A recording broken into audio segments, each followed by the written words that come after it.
Обвинителството соопшти дека пред кривичниот совет во Скопскиот кривичен суд поднело жалба за куќниот притвор кој му е определен на Асмир Јаховски, сопственикот на Пуцко Петрол и синот на пратеникот на Дуи Исмаил Јаховски.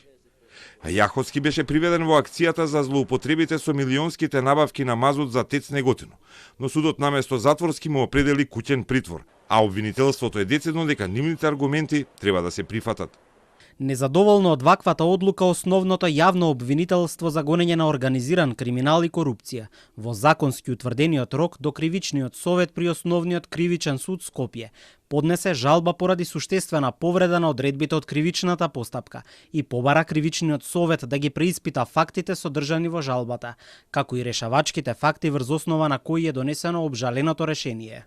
Премиерот Христијан Мицкоски натаму обвинува обвинител за шокантно однесување при истрагата за злоупотреби со набавките вредни над 160 милиони евра. Вели дека тој обвинител е партиски измеќар, но не го именува.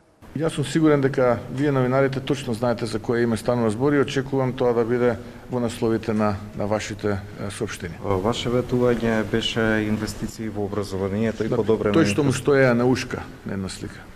Би го потенцирало однесувањето на еден обвинител од пред неколку дена, кој што одлучи наместо да биде обвинител и заштитник на владењето на правото и правдата, да биде верен слуга и измеќар на една партија која што беше долги години на власт и дел од коалицијата во поранешната влада.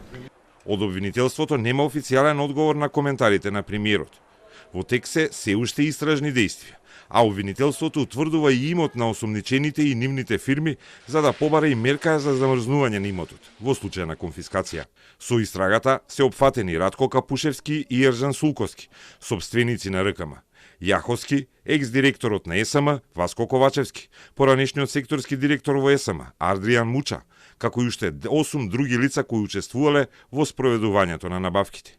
ЕСМ во периодот меѓу 2021 и 2023 за ТЕЦ Неготино купи над 160 милиони евра мазут исклучиво од компанијата РКМ. Со истрагата е оспорен начинот на распишување на јавните набавки и имна сомнежи за перење пари добиени преку мазутот.